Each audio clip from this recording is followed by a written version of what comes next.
Hello everyone, in this video we are going to discuss about ITR 4.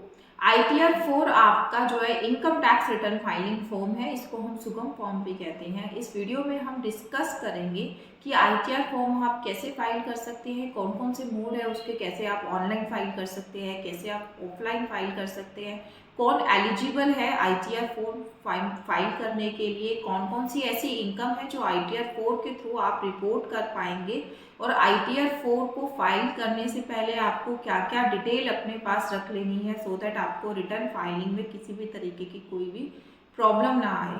So each and everything ITR 4 के बारे में हम detail में discuss करने वाले हैं इस वीडियो के अंदर। वीडियो आपका थोड़ा सा लेंथी जरूर हो सकता है, बट हाँ आपको बहुत अच्छे से नॉलेज मिलेगी ITR 4 के बारे में, ये मैं आपको एश्योर करती हूँ। सो आइए वीडियो को स्टार्ट करते हैं। सबसे पहले बात करेंगे हम कि ITR 4 आपका जो है वो कौन फाइल कर सकता है, who is eligible to file ITR 4। ITR 4 or a SUGAM is a type of income tax return form applicable to individual HUF partnership firm generated and income from and business and profession. So एक ये simple सी line से हमें दो चीज़ें clear हो गई हैं कि एक तो जो ITR 4 है वो किस किस के लिए एप्लीकेबल होता है, चाहे आप एक इंडिविजुअल है, चाहे HUF है या फिर पार्टनरशिप फर्म है, आपके ऊपर ITR 4 जो है एप्लीकेबल होगा। आप जो है ITR 4 को यूज़ कर सकते हैं अपनी इनकम टैक्स की रिटर्न फाइलिंग के लिए, बट द थिंग इज कि जो आपकी इनकम है वो होनी चाहिए बिजनेस एंड प्रोफेशन से। इसका मतलब है ITR 4 आप कब यूज़ कर पाएंगे, अगर आपकी इनकम बिजनेस एंड प्रोफेशन से है तभी आप ITR 4 को यूज़ कर पाएंगे। अगर आप एक सैलरीड पर्सन है, पेंशनर है या अदर इनकम है आपकी, इसके अलावा और कोई इनकम नहीं है, तो आप ITR 4 को यूज़ नहीं कर सकते। बिजनेस एंड प्रोफेशन के केस में आप ITR 4 को यूज़ कर सकते हैं। नंबर 2, जो ITR 4 है, ITR 4 जो है आपका किस किस तरीके की इनकम को डिस्क्लोज करने में हेल्प करता है, इसमें हम 3 सेक्शंस की बात करते हैं। एक होता है हमारा सेक्शन 44AD, एक होता है section 44ADA and the third one is 44AE। तीनों ही सेक्शन में हम डिटेल में डिस्कस करेंगे जब मैं आपको बता रही हूँ फाइलिंग के बारे में, क्योंकि उस टाइम पे अगर हम डिस्कस करेंगे तो आपको बहुत अच्छे से समझ में आएगा। अभी हम इन तीनों सेक्शंस को अभी यहाँ पे छोड़ के चल रहे हैं, ठीक है। अभी हमने बात करी थी ITR 4 के लिए कौन एलिजिबल है। एक रेजिडेंट, ये सिर्फ रेजिडेंट के लिए एप्लीकेबल है, NRI जो है इसको यूज़ नहीं कर सकता, और ना ही रेजिडेंट ऑर्डिनरी रेजिडेंट इसको यूज़ कर सकता है। सिर्फ अगर आप एक रेजिडेंट इंडिविजुअल्स है, HUF है, फर्म है, other than LLP limited liability partnership company. So अगर वो है आप, तो आप इस फॉर्म को यूज़ नहीं कर पाएंगे, बट हाँ अगर आप फर्म है तो आप इस फॉर्म को यूज़ कर सकते हैं। सेकेंड थिंग, आपकी इनकम 50 लाख से ऊपर नहीं होनी चाहिए। अगर आप ITR 4 को यूज़ करना चाहते हैं तो आपकी जो इनकम है वो 50 लाख से ऊपर नहीं होनी चाहिए। सारी टोटल इनकम आपकी मिला के 50 लाख से ऊपर नहीं होनी चाहिए। Then income from business and profession which is computed on a presumptive basis. Again it's saying कि आपकी जो इनकम है वो जो सेक्शन 44AD है, ADA एंड AE के अंदर जो है आपकी होनी चाहिए। अपार्ट फ्रॉम दिस, अगर आपकी इनकम सैलरी से, पेंशन से, वन हाउस प्रॉपर्टी, एक से ज़्यादा अगर हाउस प्रॉपर्टी होगी तो भी हम ITR 4 में कवर नहीं करेंगे, और एग्रीकल्चर इनकम आपकी जो है 5000 तक ही कवर होगी, उससे ज़्यादा कवर नहीं होगी। इसके अलावा अगर आपकी अदर सोर्सेज की इनकम है, लाइक सेविंग का इंटरेस्ट है, डिपॉजिट्स का इंटरेस्ट है, इनकम टैक्स रिफंड आपको मिला है उसका कोई इंटरेस्ट है, फैमिली पेंशन अगर आपकी आ रही है या कंपनसेशन का कोई इंटरेस्ट है, तो ये सब अगर आपकी इनकम है तो उन सब चीज़ों के लिए आप ITR 4 को यूज़ कर सकते हैं। बस दो चीज़ें मैंडेटरी है इसमें, एक तो आप रेजिडेंट होने चाहिए, दूसरी चीज़ आपकी जो इनकम है वो बिजनेस एंड प्रोफेशन से ज़रूर होनी चाहिए इन सारी इनकम्स के साथ साथ। अगर ओनली आपकी यही इनकम है तो फिर आप ITR 1 भी फाइल कर सकते हैं, बट अगर इसके साथ आपकी बिजनेस एंड प्रोफेशन की इनकम को ऐड कर देते हैं हाँ, तो ITR 1 आपके लिए एलिजिबल नहीं होती। उस केस में आपको जो है ITR 4 को फाइल करना होता है। अब बात करते हैं कि कौन इसको फाइल नहीं कर सकता। तो जो फाइल कर सकता है, अगर हम उनको हटा दें तो जो रेस्ट ऑफ द पीपल है, लाइक अगर आपकी एग्रीकल्चर इनकम 5000 से ज़्यादा है तो आप इस रिटर्न को फाइल नहीं कर पाएंगे। अगर आपकी जो जो इनकम है हाउस प्रॉपर्टी से, वो मोर देन 1 हाउस प्रॉपर्टी से है तो भी आप इसको फाइल नहीं कर पाएंगे। अगर आप NRI है तो भी आप इस फॉर्म को यूज़ नहीं कर पाएंगे। 50 लाख से ज़्यादा इनकम है तो भी यूज़ नहीं कर पाएंगे। मतलब जो भी आपके ये सारे पार्ट्स हैं, अगर आप उसको नेगेटिवली देखोगे तो आप इसको जो है फाइल नहीं कर पाओगे। ठीक है, अब ITR फॉर्म का क्या स्ट्रक्चर होता है इसको अभी मैं डिटेल में आपको बताऊंगी जब हम प्रैक्टिकली रिटर्न को फाइल कर रहे होंगे। ठीक है, ये हमारा हो गया कि ITR 4 कौन कौन फाइल कर सकता है। अब बात करते हैं कि ITR 4 को जब आप फाइल करने जा रहे हैं तो आपको अपनी क्या क्या डिटेल जो है ले लेनी है, सो दैट रिटर्न फाइलिंग में आपको कोई भी प्रॉब्लम ना आए। कौन कौन से डॉक्यूमेंट्स आपके पास जो है होने चाहिए, तो ये है मैंने एक छोटा सा लिस्ट ऑफ डॉक्यूमेंट आप लोगों के लिए बनाया है, तो आप ये देख लीजिए। सबसे पहले आप अपना फॉर्म 26AS निकाल लीजिएगा ऑनलाइन। कैसे निकालना है उसके ऊपर एक वीडियो भी मैंने बनाई हुई है। इसके अलावा मैं अभी आपको शॉर्ट में बता दूंगी जब हम लॉगिन करेंगे कि आप किस तरीके से अपना जो है फॉर्म 26AS कलेक्ट करेंगे। इसके अलावा AIS TAS आपके पास ज़रूर होना चाहिए, क्योंकि उसमें अगर आपकी कुछ इनकम ऐसी होती है जो आपको नहीं पता कि हाँ आपको यहाँ से भी इनकम जनरेट हुई है, कोई आपकी कुछ आपने सेल किया है जिससे आपको कैपिटल गेन हो रहा है, या फिर कोई इंटरेस्ट इनकम है। समटाइम्स कुछ मिनी इंटरेस्ट इनकम होती है, आपकी नज़र में नहीं होती, बट AIS TAS में अगर डिस्क्लोज हो रही होती है तो आपको वो भी दिखानी है। तो ये भी मैं अभी आपको बताऊंगी कैसे डाउनलोड करना है। इसके अलावा आपको अपना बैंक स्टेटमेंट ले लेना है, जितने भी आपके अकाउंट हैं उन सबका आपको बैंक स्टेटमेंट ले लेना है। बैंक स्टेटमेंट कब से लेकर कब तक की लेनी है आपको? 1 अप्रैल 23 से लेकर 31 मार्च 24 तक की, क्योंकि यहाँ पे हम फाइनेंशियल ईयर 23-24 की फाइलिंग के बारे में बात कर रहे हैं। तो आप अपनी बैंक स्टेटमेंट ले लीजिए सारे बैंक्स की, चाहे वो करंट अकाउंट है चाहे वो आपका सेविंग अकाउंट है, स्टेटमेंट्स आपके पास होनी चाहिए। इसके अलावा अगर आपने अपना GST का रजिस्ट्रेशन करा रखा है तो आपको पता होना चाहिए कि पूरे साल में आपने एज पर GST रिटर्न आपने कितनी अपनी टर्नओवर दिखाई हुई है, कितनी आपकी GST के अकॉर्डिंग टर्नओवर है, क्योंकि जब हम ITR 4 को फाइल करते हैं तो उसमें हमें टर्नओवर मेंशन करनी होती है GST के अकॉर्डिंग भी। और जब हम उसमें इनकम अपनी डिस्क्लोज करते हैं, ग्रॉस टोटल इनकम डिस्क्लोज करते हैं, तो उस टाइम पे भी हमें ये जो टर्नओवर है वो चाहिए होती है। इसलिए आपको पता होना चाहिए कि पूरे साल की आपकी कितनी टर्नओवर है GST के अकॉर्डिंग। आपने जहाँ जहाँ पे भी इन्वेस्ट किया हुआ है for claiming deduction under section 80C, 80D, 80G, तो उन सब की डिटेल आप अपने पास रख के बैठिए, क्योंकि कुछ डिडक्शंस ऐसी हैं जिनको क्लेम करने के लिए आपके पास जो आपका सर्टिफिकेट है वो होना ज़रूरी है। लाइक आपकी 80G की डिडक्शन होती है, 80G की डिडक्शन के केस में आपको जो है आपके सामने होना चाहिए कि आपका जो जिसको आपने डोनेट किया है उसका पैन नंबर क्या है, उसका एड्रेस क्या है, वो रजिस्टर्ड है या नहीं है, रजिस्टर्ड है तो कितनी परसेंटेज के लिए रजिस्टर्ड है, और 80DD, ठीक है, 80DDB, ये कुछ सेक्शन ऐसे हैं जिनकी जब हम डिटेल रिटर्न फाइल करते समय डालते हैं ना तो वो 1-2 एडिशनल हमें इन्फॉर्मेशन वहाँ पे डालनी होती है। तो जब भी आप इन सेक्शंस की अगर आपने इन्वेस्टमेंट की हुई है तो ये डिटेल आपके पास होनी चाहिए। आपके पास आपका इंटरेस्ट सर्टिफिकेट होना चाहिए। अगर आपने FD कोई करा रखी है या पोस्ट ऑफिस में कराया हुआ है तो बैंक से आपका जो है सेविंग का या फिर करंट अकाउंट का या फिर आपकी फिक्स डिपॉजिट्स का इंटरेस्ट सर्टिफिकेट आप ले लीजिए, क्योंकि इंटरेस्ट सर्टिफिकेट हमें अपनी इनकम डिस्क्लोज करने के लिए चाहिए होगा। इसके अलावा और भी अगर कोई आपकी इनकम है उसका अगर आप डिस्क्लोज आपको करना ही करना है, जैसे हाउस प्रॉपर्टी का आपको रेंट का प्रूफ चाहिए या फिर आपकी कहीं और से कोई इनकम आ रही है, तो वो सब आपको पता होना चाहिए रिटर्न फाइलिंग के टाइम पर। तो वो इन्फॉर्मेशन आप अपने पास रख के बैठिए। अपार्ट फ्रॉम दिस आपको 31 मार्च में आपके कितने डेटर हैं, कितने क्रेडिटर्स हैं, क्या आपका कैश बैलेंस है, क्या आपका बैंक बैलेंस है, इन सब चीज़ों के बारे में पता होना चाहिए। ये क्यों? क्योंकि अभी मैं जब आपको रिटर्न फाइलिंग के लिए बताऊंगी तब आपको पता लगेगा कि ये सब इन्फॉर्मेशन मैंने आपको क्यों बोली है। ये सब इन्फॉर्मेशन हमें रिटर्न फाइलिंग के टाइम पर जो है देनी होती है। अब हम स्टार्ट करते हैं अपनी ITR 4 की फाइलिंग। ITR 4 की फाइलिंग के लिए सबसे पहला जो स्टेप है सबको पता है, आपको अपना इनकम टैक्स का लॉगिन करना है। लॉगिन करने के लिए आपको वेबसाइट पे विजिट करना है incometax.gov.in। वेबसाइट पे जब आप विजिट कर लेते हैं तो यहाँ पे देखिए एक डाउनलोड का ऑप्शन है। सबसे पहले मैं आपको बता देती हूँ कि अगर आप ऑफलाइन मोड से अपनी रिटर्न को फाइल करना चाहते हैं तो जब आप डाउनलोड ऑप्शन पे क्लिक करेंगे तो ये देखिए असेसमेंट ईयर 24-25 के लिए जो है आपकी जो यूटिलिटी जो ऑफलाइन यूटिलिटी है ITR 1 to ITR 4 आपकी एक ही यूटिलिटी यूज होती है। तो आप यहाँ से इस यूटिलिटी को डाउनलोड करके इसको एक्सट्रैक्ट करके यहाँ से आप इस यूटिलिटी के थ्रू भी अपनी रिटर्न को प्रिपेयर कर सकते हैं।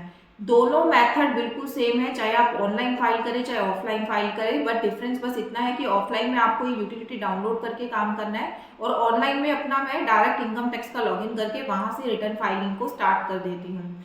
फॉर्म बिल्कुल सेम है, चाहे आप ऑनलाइन करो चाहे ऑफलाइन करो, कोई भी डिफरेंस नहीं है फॉर्म के अंदर। बस ऑफलाइन में आपको यूटिलिटी को डाउनलोड करके उसको प्रिपेयर करके उसका जेएसएन में कन्वर्ट करके अपलोड करना होता है और ऑनलाइन में आपको डायरेक्ट करना होता है। उसके लिए आपको अपना लॉगिन करना है। यहाँ से लॉगिन कैसे करना है, लॉगिन को कैसे करना है, और अगर आपका इनकम टैक्स पे आईडी पासवर्ड नहीं बना हुआ, कोई रजिस्ट्रेशन नहीं है, तो आप यहाँ पे जाके उसको रजिस्टर भी कर सकते हैं। बहुत ईजी सा प्रोसेस है। लॉगिन करने के लिए आपके पास आपका पैन नंबर और आपका पासवर्ड होना चाहिए। पासवर्ड अगर आपको नहीं याद है तो आप यहाँ से जो है फॉरगेट पासवर्ड करके उस पासवर्ड को चेंज भी कर सकते हैं। तो पहले हम अपना लॉगिन कर लेते हैं।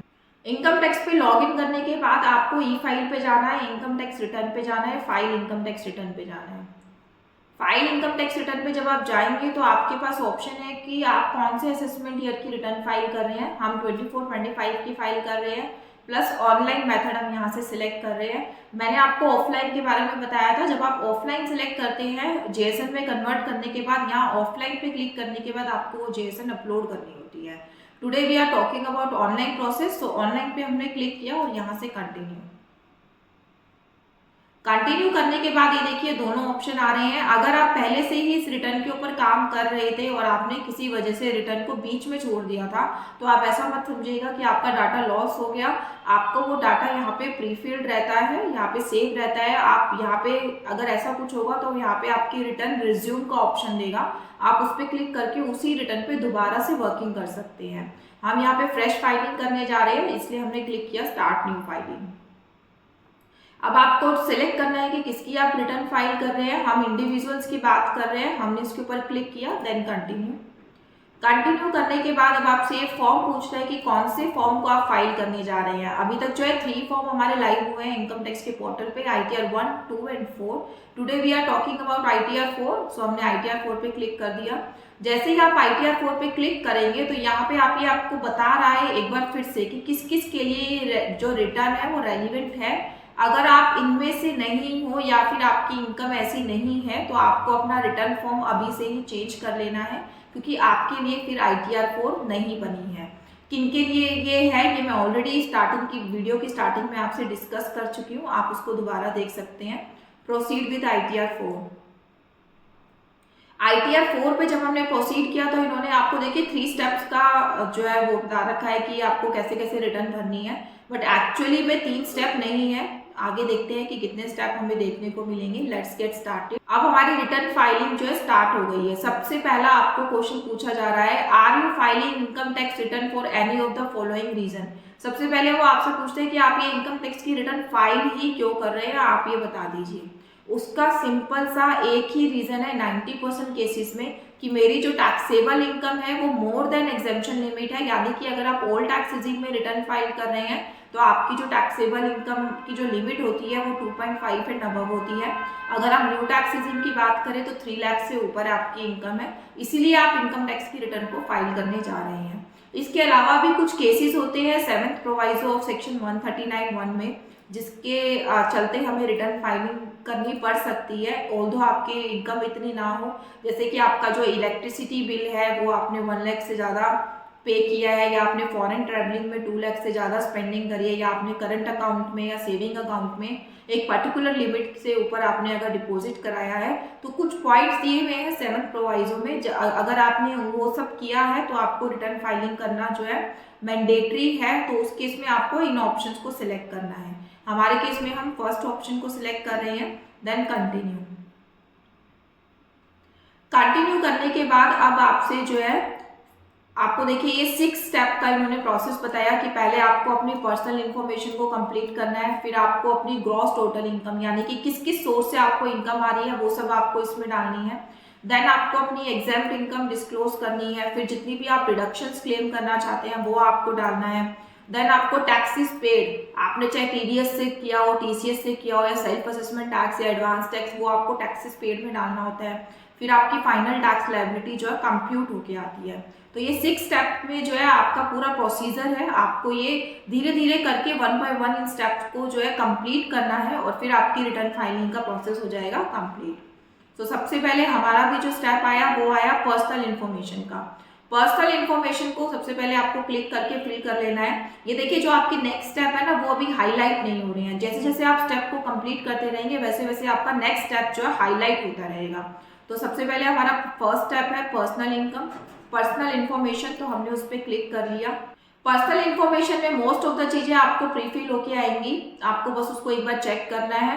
देन आपसे ये पूछ रहा है कि आपका जो टाइप ऑफ एम्प्लॉयर है वो क्या है। अगर आपको सैलरी से भी इनकम आ रही है तो आपको अपना टाइप ऑफ एम्प्लॉयर बताना पड़ेगा कि आप सेंट्रल गवर्नमेंट के अंडर काम करते हैं, स्टेट गवर्नमेंट के, PSU। अगर आप पेंशनर हैं तो किस कैटेगरी के हैं, central government, state government, PSU या फिर अदर्स, या फिर नोट एप्लीकेबल। मतलब अगर आपकी फैमिली पेंशन है तो आप नोट एप्लीकेबल भी डाल सकते हैं, अदर्स भी आप डाल सकते हैं। तो अभी हम नोट एप्लीकेबल पे क्लिक करेंगे। अब आपसे ये पूछ रहे हैं कि आप किस सेक्शन में इस इनकम टैक्स की रिटर्न को फाइल करने जा रहे हैं। There are 4 section. Section number 1 आपका जो 139(1) है वो है कि आप ड्यू डेट से पहले इनकम टैक्स की रिटर्न को फाइल कर रहे हैं। अगर आप एक इंडिविजुअल है, आपका ऑडिट नहीं होता या फिर किसी ऐसी फर्म में आप एसोसिएटेड नहीं है जिसका ऑडिट होता है, तो आपकी जो ड्यू डेट है वो है 31 जुलाई। तो आप अपनी इनकम टैक्स की रिटर्न को 31 जुलाई से पहले फाइल करने जा रहे हैं, तो आप 139(1) पे क्लिक करेंगे। अगर आप अपनी रिटर्न को ड्यू डेट के बाद फाइल करते हैं बट 31 दिसंबर से पहले फाइल कर लेते हैं तो वो बिलेटेड रिटर्न आपकी काउंट होती है। तो आपको 139(4) पे टिक करना है। अगर आप अपनी रिटर्न को रिवाइज कर रहे हैं तो 139(5). अगर आप अपनी रिटर्न फाइल करना ही भूल जाते हैं और बाद में डिपार्टमेंट को कंडोनेशन रिक्वेस्ट को रेज करके फिर रिटर्न फाइल करते हैं तो उस केस में आता है आपका 1192B। तो ये 4 ऑप्शन है। अभी हम फर्स्ट सिलेक्ट करेंगे क्योंकि हम रिटर्न की डेट से पहले अपनी इनकम टैक्स की रिटर्न को फाइल कर रहे हैं। देन ये कुछ सेक्शन है आपके, यहाँ पर जो है नोटिस से रिलेटेड है तो इसको अभी हम स्किप कर सकते हैं। अब ये एक बहुत इंपॉर्टेंट पॉइंट है, ये आपसे जो यहाँ पूछ रहा है, have you exercise the option under section 11(1)(b)(a)(c)(6) of opting out new tax regime. ये आपसे पूछ रहा है कि क्या आप अपनी इनकम टैक्स की रिटर्न को न्यू टैक्स रिजीम में फाइल कर रहे हैं या ओल्ड टैक्स रिजीम में फाइल कर रहे हैं। तो इस चीज का आपको यहाँ पे सिलेक्शन करना है। सबसे पहले मैं आपको बता दूं, इस लाइन को पढ़ने में बहुत ज़्यादा कंफ्यूजन हो रही है इन न्यू फॉर्म्स में। यहाँ पर ये इस लाइन में बोल रहा है have you exercise the option under section 115(b)(a)(c). 115(b)(a)(c)(6) जो है आपका न्यू टैक्स रिजीम के बारे में बात करता है। Of opting out of new tax regime, मतलब न्यू टैक्स रिजीम में आप हो अभी, आप उस टैक्स रिजीम से बाहर निकलने के लिए ऑप्ट आउट तो नहीं कर रहे। तो यहाँ पर आपको ये 4 ऑप्शन दिए गए हैं, ठीक है। और अगर आप ITR 4 फाइल करने जा रहे हैं और आप ओल्ड टैक्स रिजीम को सिलेक्ट करना चाहते हैं तो आपको भरना होगा फॉर्म 10IEA। फॉर्म 10IEA आपको कैसे फाइल करना है, कब फाइल करना है और किस तरीके से आप उसको जो है उसमें रिजीम को आप सिलेक्ट करेंगे, इन सब चीज़ों के ऊपर हमने एक वीडियो ऑलरेडी बनाई हुई है। वीडियो का लिंक मैं आपको डिस्क्रिप्शन बॉक्स में मेंशन कर दूंगी, आप वहाँ से वो वीडियो देख सकते हैं। अभी ये पॉइंट इसीलिए ज़्यादा इम्पॉर्टेंट है क्योंकि जो अभी न्यू फॉर्म्स आए हुए हैं गवर्नमेंट की तरफ से उन सब में जो है आपका न्यू टैक्स रिजीम जो है डिफॉल्ट टैक्स रिजीम सिलेक्ट होकर आ रहा है। इसीलिए यहाँ पे जो वर्डिंग यूज हुई है वो हुई है out of new tax regime की। अभी आप न्यू टैक्स रिजीम में हैं, आप उस टैक्स रिजीम को डीएक्टिवेट करके ओल्ड टैक्स रिजीम में जाना चाहते हैं या नहीं जाना चाहते। तो अब आपको ये 4 ऑप्शन सिलेक्ट करने हैं। अगर आप नो पे सिलेक्ट करेंगे इसका मतलब आप न्यू टैक्स रिजीम में अपनी रिटर्न फाइल करना चाहते हैं। येस पे क्लिक करेंगे तो आप अपनी ओल्ड टैक्स रिजीम में रिटर्न फाइल करना चाह रहे हैं। और अगर आप इस ऑप्शन को सिलेक्ट करते हैं तो आपको फाइल करना होगा फॉर्म नंबर 10IEA, ठीक है। और आप कब करेंगे फॉर्म 10IEA फाइल, आपको ड्यू डेट से पहले ही फाइल करना होगा। अगर आप इसके बाद फाइल करते हैं तो आप कभी भी ओल्ड टैक्स रिजीम को सिलेक्ट ही नहीं कर पाएंगे। ओके, थर्ड ऑप्शन है yes but beyond the due date. तो ये जो आपका थर्ड ऑप्शन है ना, इसका कोई रेलिवेंस ही नहीं है क्योंकि अगर आप थर्ड ऑप्शन में ड्यू डेट के बाद ओल्ड टैक्स रिजीम को सिलेक्ट करते हैं ना, और ड्यू डेट के बाद अगर आप फॉर्म अपना 10IEA फाइल करते हैं तो उसका कोई रेलिवेंस ही नहीं है। आप ये मान के चलिए आप अपने इनकम टैक्स की रिटर्न को न्यू टैक्स रिजीम में ही फाइल करने जा रहे हैं या बाद में जो आपका असेसमेंट होके आएगा वो न्यू टैक्स रेजिम के अकॉर्डिंग हो गया है, ओल्ड के अकॉर्डिंग नहीं हो गया आएगा, क्योंकि एक्ट में ड्यू डेट के बाद ओल्ड टैक्स रेजिम को सिलेक्ट करने का जो ऑप्शन है वो हटा दिया गया है। Then NA not applicable. तो ये 4 ऑप्शन है, इसमें से आप सिलेक्ट कर लीजिए। आज हम ओल्ड टैक्स रेजिम के अकॉर्डिंग रिटर्न को फाइल करेंगे, क्योंकि उसमें आप डिडक्शंस वगैरह भी क्लेम कर सकते हैं। एक डिटेल्ड वीडियो हो जाएगी आपके लिए, तो यहाँ पे मैंने इसलिए यस क्लिक कर लिया। अब आपसे ये पूछ रहा है कि आपने 10IEA कब फाइल किया, जो कि मैंडेटरी फॉर्म है। यहाँ से आप अपनी डेट सेलेक्ट कर लीजिए कि आपने कब फाइल किया है। लेट्स सपोज मैंने अभी 6 को फाइल किया है। यहाँ पे आपको अपना एक्नॉलेजमेंट नंबर मेंशन किया करना होगा कि 10IEA का आपका जो है एक्नॉलेजमेंट नंबर क्या है। तो आप यहाँ पे अपना एक्नॉलेजमेंट नंबर डाल दीजिएगा। Whether this return is being filed by representative बस ऐसी, तो यहाँ पे आप सिलेक्ट कर लीजिए कि आप खुद फाइल कर रहे हैं कि आपका रिप्रेजेंटेटिव फाइल कर रहा है। अब आपको अपनी बैंक डिटेल डाल देनी है। बैंक डिटेल यहाँ पे ऑलरेडी आपकी ऑटो फिटेड आएगी, कम से कम एक बैंक तो आपका रिफ्लेक्ट होगा ही होगा। अगर आपकी एक से ज्यादा बैंक है तो आप यहाँ से ऐड कर सकते हैं, या फिर जो बैंक डिटेल आपको शो हो रही है आप उसको मॉडिफाई भी कर सकते हैं। ओके, देन कंफर्म करने के बाद हमारी जो फर्स्ट है पर्सनल इन्फॉर्मेशन वो टिक मार्क आ गया है, वो हमारी कंप्लीट हो गई। अब हमारा सेकंड ऑप्शन है ग्रॉस टोटल इनकम का। ग्रॉस टोटल इनकम पे जब आप जाएंगे, अब आपको यहाँ पे डालनी होगी अपनी सारी इनकम की इन्फॉर्मेशन। यहाँ पे अभी के लिए हम इन क्वेश्चंस को स्किप कर देते हैं। अब ये देखिए, जैसे ही मैंने कंफर्म किया नेचर ऑफ इनकम के लिए, तो यहाँ पे एक पॉपअप आया है कि nature of employment selected as not applicable, schedule salary is grade of, if your salary income kindly select correct drop down. आपको याद होगा जब स्टार्टिंग में मेरे से पर्सनल इन्फॉर्मेशन में पूछा गया था कि आपका टाइप ऑफ एम्प्लॉयर क्या है, तो वहाँ पे मैंने सिलेक्ट किया था not applicable, because in my case मेरी सैलरी इनकम नहीं है, मेरी सिर्फ और सिर्फ बिजनेस एंड प्रोफेशन की इनकम है। अगर आपकी केस में आपकी सैलरी इनकम भी है या फिर आप पेंशनर भी है, अपार्ट फ्रॉम दिस आपकी बिजनेस एंड प्रोफेशन की इनकम है, तो आप उस केस में क्या करेंगे, वहां पर जब भी आप अपने एम्प्लॉयर को सिलेक्ट करेंगे, कैटेगरी ऑफ एम्प्लॉयर को, तो आपकी जो सैलरी की जो इनकम है, मेरे में ये ग्रे ऑफ आ रही है, आपके में एक्टिवेटेड आएगी, तो आप यहाँ पे इनकम को फाइल कर सकते हैं। इसको फाइल करने में कोई ज़्यादा प्रॉब्लम नहीं है। अगर आप इसको डिटेल में देखना चाहते हैं कि कैसे फाइल करना है, तो मेरा ITR 1 का वीडियो ऑलरेडी है यूट्यूब चैनल पे, आप उसको देख सकते हैं। लिंक मैं डिस्क्रिप्शन बॉक्स में मेंशन कर दूंगी। अदरवाइज इसमें ज़्यादा कुछ नहीं है, आपको यहाँ पे एडिट पे क्लिक करना होगा और उसके बाद आपने अपने फॉर्म 16 को देखते हुए अपनी ग्रॉस सैलरी, अलाउंसेस, आपकी कितनी डिडक्शंस है, वो सब यहाँ पे डाल के इस इंफॉर्मेशन को फिल आउट कर सकते हैं। कोई सैलरी के इनकम डालने में आपको किसी भी तरह की कोई प्रॉब्लम नहीं आनी, आपको सिर्फ अपना फॉर्म 16 लेना है और उसको देख देख के इन्फॉर्मेशन फिल करनी है। मेरे केस में नहीं है तो इसलिए ग्रे एरिया आ रहा है। देन ये आपसे पूछ रहा है income from house property. Income from house property आपकी कितनी है, आपकी सिर्फ एक ही हाउस प्रॉपर्टी से इनकम यहाँ पे ऐड कर सकते हैं आप। इसमें देखिए type of house property self occupied, let out and deemed let out की बात कर रहे हैं। सेल्फ ऑक्यूपाइड मतलब आप खुद उस प्रॉपर्टी पे रह रहे हैं और आप जो आपने होम लोन लिया हुआ है उसका इंटरेस्ट आप क्लेम करना चाहते हैं, तो आपको फर्स्ट ऑप्शन पे क्लिक करना है। लेट आउट आपकी प्रॉपर्टी है लेकिन आपने आगे रेंट पे दी हुई है। डीम्ड लेट आउट में क्या होता है कि अगर मान लीजिए आपके पास 3 प्रॉपर्टी है, तो 2 प्रॉपर्टी आप एज अ सेल्फ ऑक्यूपाइड दिखा सकते हैं, बट जो थर्ड प्रॉपर्टी है वो आपको डीम्ड लेट आउट दिखानी ही होगी। कोई भी जो उस टाइम पे रेंट चल रहा होगा उस एरिया को, वो आपको अपनी इनकम दिखा के रिटर्न को फाइल करना होगा।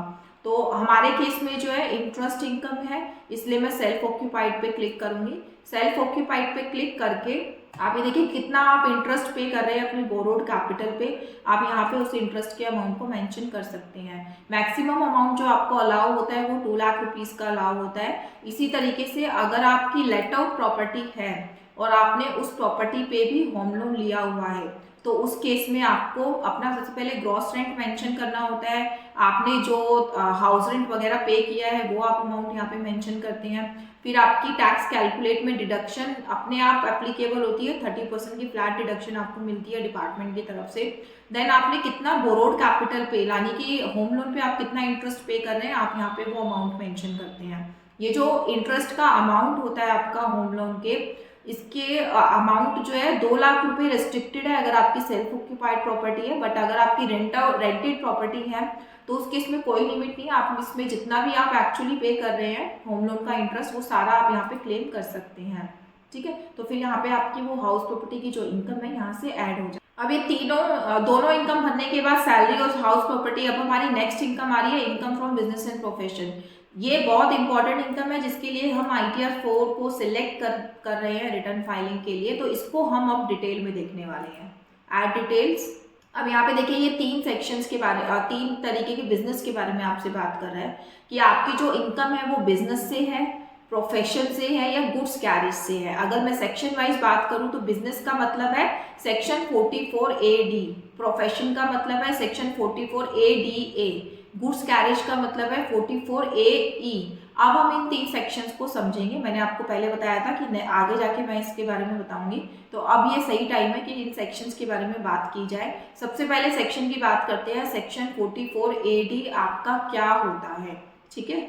सेक्शन 44A-D जो है आप यूज करते हैं अगर आप प्रिजम्पटिव में अपनी इनकम को डिस्क्लोज करना चाहते हैं। तो आप एक बिजनेस रन कर रहे हैं और प्रिजम्पटिव में आप अपनी इनकम को डिस्क्लोज करना चाहते हैं, तो आपको सेक्शन 44A-D को यूज करना होता है। सेक्शन 44A-D कब आप यूज कर पाएंगे? अगर आपकी जो टर्नओवर है वो 2 करोड़ तक की है। अगर आपकी टर्नओवर 2 करोड़ से ज़्यादा है तो आप सेक्शन 44A-D को यूज़ नहीं कर सकते।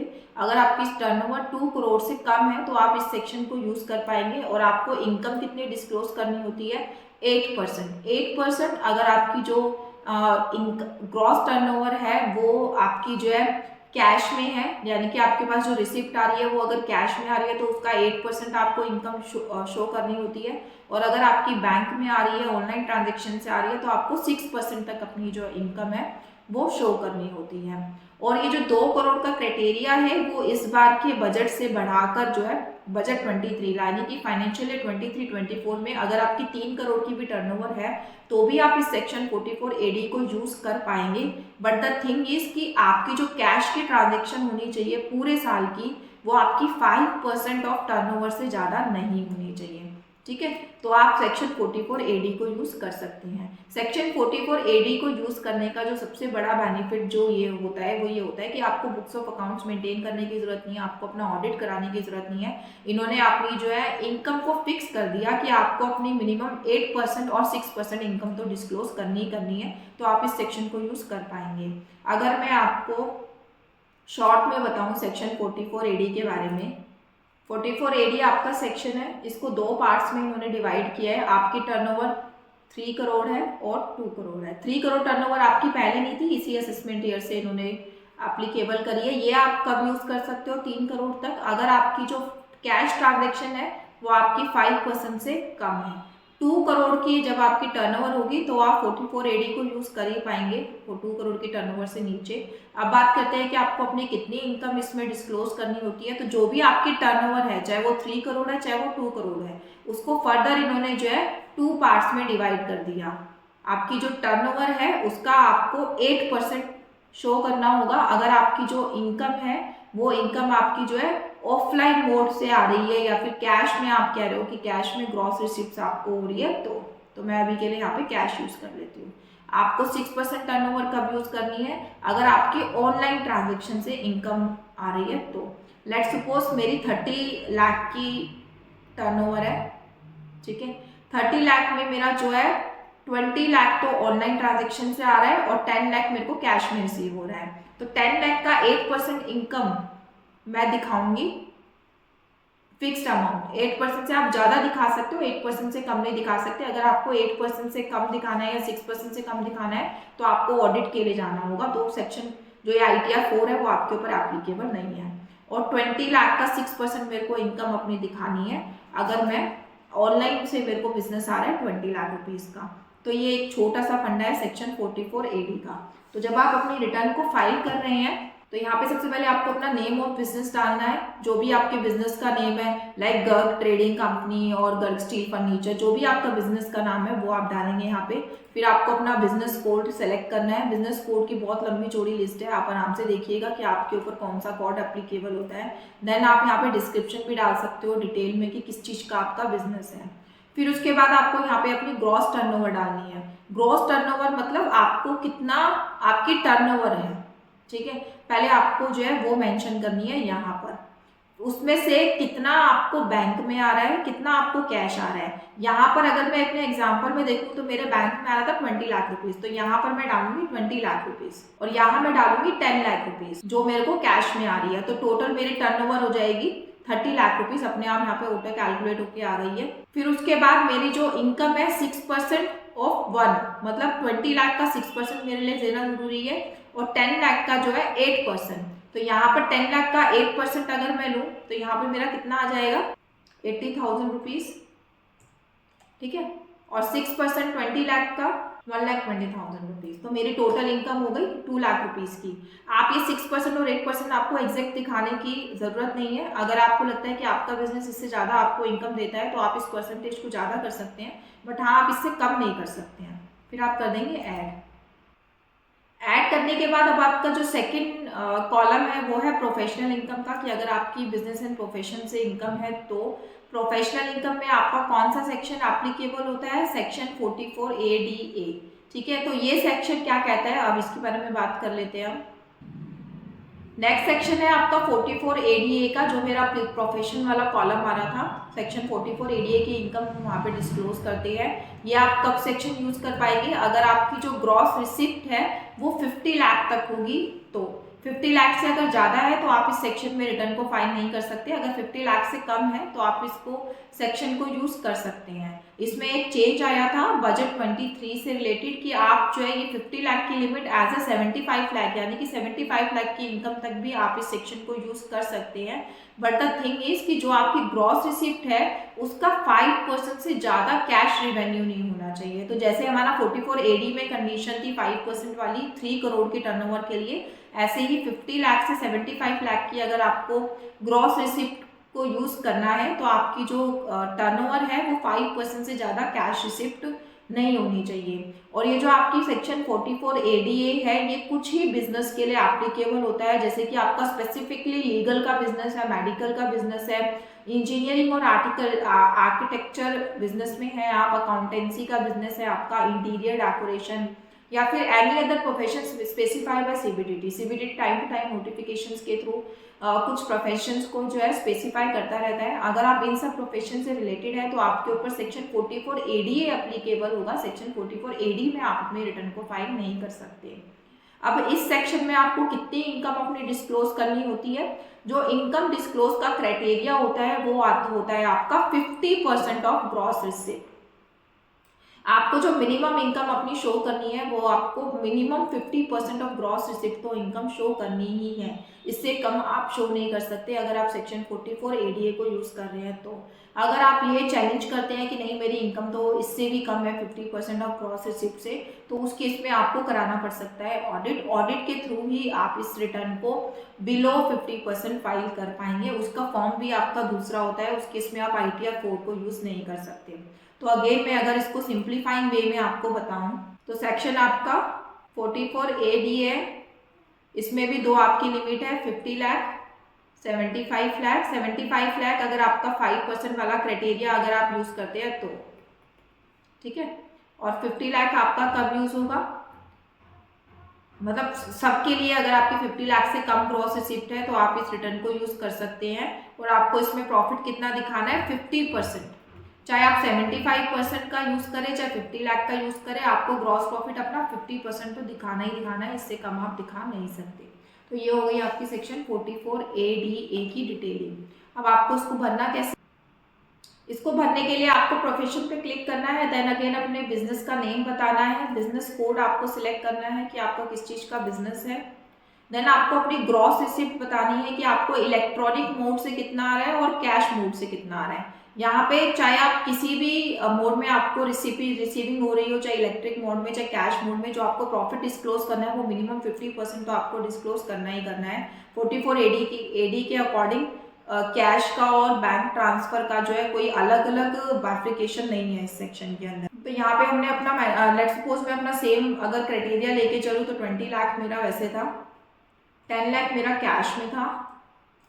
देन इसका अगर मैं 30 लाख का 50% डिस्क्लोज करूंगी तो जो है आपका कितना हो गया, आपका 15 लाख। 15 लाख मुझे इनकम यहाँ पे शो करनी है, ठीक है। तो इस तरीके से हमारा जो है 44ADA प्रोफेशन को आप फिल करेंगे। अब लास्ट आपका है गुड्स कैरियज। गुड कैरियज आपका सेक्शन 44AE में कवर होता है। तो सबसे पहले हम देखते हैं 44AE आपका क्या कहता है। 44AE कब एप्लीकेबल होता है? अगर आपका बिजनेस है प्लाइंग, हायरिंग और लीजिंग गुड्स कैरियज, अगर आपके पास जो गुड्स कैरियज है अगर आप उनको आगे लीज पे देते हैं, हायर पे देते हैं, मतलब रेंटल इनकम अगर आपको उन सब से हो रही है, तो उस केस में आप सेक्शन 44AE को यूज करते हैं प्रिजम्पटिव में अपने रिटर्न को फाइल करने के लिए। आप इस सेक्शन को कब यूज कर सकते हैं? जब आपके पास ये जो व्हीकल है वो 10 से ज्यादा नहीं होने चाहिए। अगर आपके पास ये 10 से ज्यादा व्हीकल है तो आप इस सेक्शन को यूज नहीं कर पाएंगे, फिर उस केस में आपको ITR 3 यूज करनी पड़ेगी नॉर्मल ऑडिट के केस में। तो यहाँ पे लिखा हुआ है not more than 10 goods vehicle, आपके पास 10 से ज्यादा व्हीकल नहीं होने चाहिए अगर आप इस सेक्शन में यूज करना चाहते हैं तो। और इस सेक्शन के अकॉर्डिंग आपको मिनिमम इनकम अपनी कितनी डिस्क्लोज करनी है, तो ये आपके टर्न के अकॉर्डिंग जो है इसमें डिवाइडेड है। अगर आपका हैवी गुड्स व्हीकल है और other than heavy goods vehicle है, जो हैवी गुड्स व्हीकल की डेफिनेशन है उसमें है कि जो आपका 1000 रुपये पर टन के अकॉर्डिंग जो है आपको अपना डिस्क्लोज करना होता है, जो ग्रॉस रिसिप्ट है वो।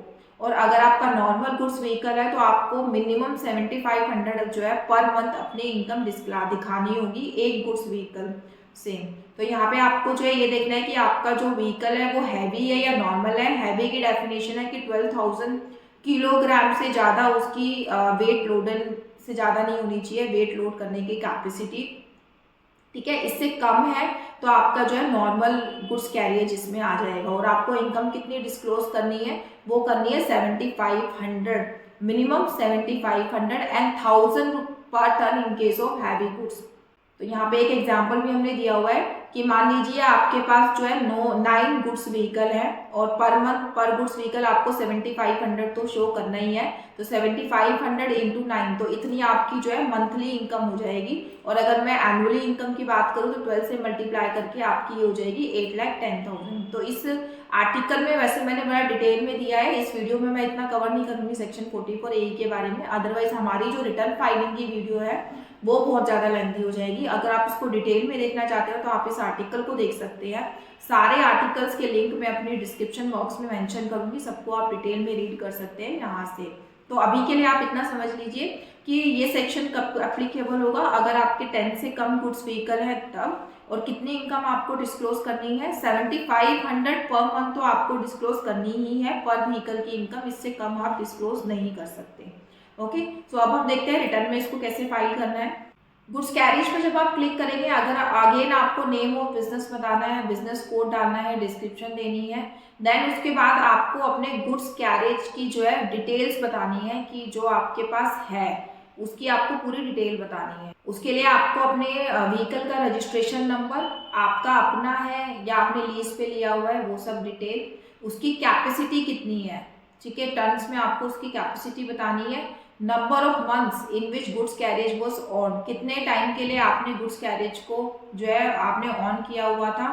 फिर उसके बाद आपकी जो इनकम है अंडर सेक्शन 44AE के अकॉर्डिंग, यहाँ पे आप जितना नंबर ऑफ मंथ यहाँ पे मेंशन करेंगे, लेट सपोज आपने 7 मंथ्स के लिए आगे लेट आउट किया था या फिर 8 मंथ्स के लिए किया था, तो उससे 7500 मल्टीप्लाई करके आपको यहाँ पे फिगर मेंशन करनी है, जो कि मिनिमम फिगर मैं आपको बता रही हूँ। अगर आप 7500 से ज़्यादा अपनी इनकम डिस्क्लोज करना चाहते हैं तो वो आप कर सकते हैं नंबर ऑफ मंथ से मल्टीप्लाई करके, बट उससे कम आप नहीं कर पाएंगे। तो इस तरीके से आपको ये डिटेल यहाँ पे डाल देनी है। फिर वहाँ से आपकी ऑटो कैलकुलेट होके यहाँ पे इनकम शो हो जाएगी। फिर जो भी आप अपने पार्टनर्स को सैलरी या इंटरेस्ट दे रहे हैं वो यहाँ पे आप मेंशन कर सकते हैं। फिर उसके बाद आपकी जो इनकम है अंडर सेक्शन 44AE वो नेट कैलकुलेट होके आ जाएगी कि कितनी आपकी जो है इनकम है अंडर सेक्शन 44AE के अकॉर्डिंग। ये जो पार्टनर की सैलरी हम यहाँ पे अलग से लेस दिखा रहे हैं, वो आपको लग रहा हो कि और सेक्शन में तो नहीं है, ऐसा यहाँ पर क्यों है? तो उसके लिए आप आर्टिकल पढ़िएगा कि जो फर्म का केस अगर है तो पार्टनर्स को जो हम सैलरी देते हैं वो इंटरेस्ट और सैलरी जो हम दे रहे हैं वो किसी भी सेक्शन में अलाउ नहीं है, सिर्फ एक सेक्शन 44AE में अलाउ है। तो अगर आप आर्टिकल पढ़ेंगे तो आपको ये चीज़ क्लियर हो जाएगी, ठीक है। तो यहाँ पे हमने इसको डाल दिया। अब देखिए हमने salary from income from salary कर लिया, इनकम फ्रॉम हाउस प्रॉपर्टी कर लिया, income from business and profession भी कर लिया। अब income from other source like आपको बैंक से, पोस्ट ऑफिस से, कोऑपरेटिव सोसाइटी से अगर कोई इंटरेस्ट हो रहा है तो उस पर क्लिक करके आपको डालना है। डिविडेंड इनकम आपको कुछ है तो वो भी आपको यहाँ पे डालनी है, ठीक है। Income chargeable under the head other source, यहाँ पे ऐड करके आप कोई और इनकम आपकी ऐसी है जो आपने कहीं मेंशन नहीं करी है यहाँ पे आप डाल सकते हैं। लाइक सेविंग का इंटरेस्ट यस करके आप डाल सकते हैं, डिपॉजिट का इंटरेस्ट डाल सकते हैं, टैक्स रिफंड पे अगर आपको कोई इंटरेस्ट मिला है तो वो भी आप डाल सकते हैं। फिर पीएफ के ये 4 सेक्शन दिए हुए हैं, इसके अकॉर्डिंग आप अपनी इंटरेस्ट इनकम को डाल सकते हैं। फैमिली पेंशन आप अपनी दे सकते हैं, एनी अदर इनकम आप यहाँ पे मेंशन कर सकते हैं, डिविडेंड इनकम आपकी डाल सकते हैं। यहाँ पे देखिएगा कुछ इन्फॉर्मेशन मेरी ऑटो फिल आ रही है।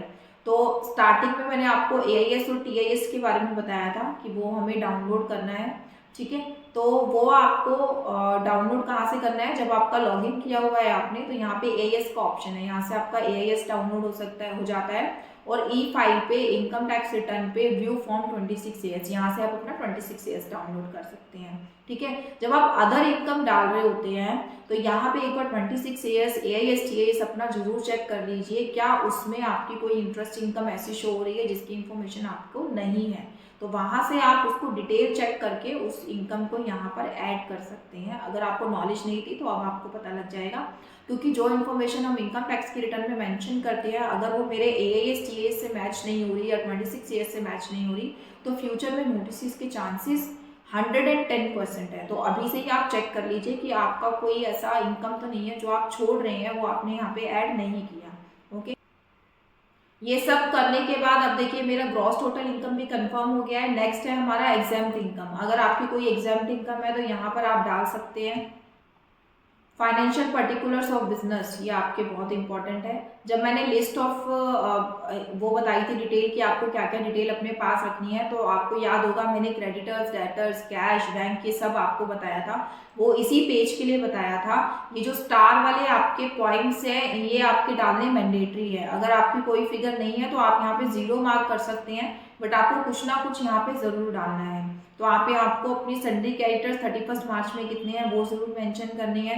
इन्वेंट्री कितनी है आपके बिजनेस की वो जरूर मेंशन करनी है। अगर आप सर्विस प्रोवाइडर है तो उस केस में इन्वेंट्री का तो कोई सीन ही नहीं है, तो आप यहाँ पे 0 कर सकते हैं। सन्ड्री डेटर्स को आपको मेंशन करना है। कैश आपके पास कितना है वो आपको मेंशन करना है, ठीक है। तो ये जो स्टार वाली इन्फॉर्मेशन है ये मैंडेटरी इन्फॉर्मेशन है, आपको डालनी ही है।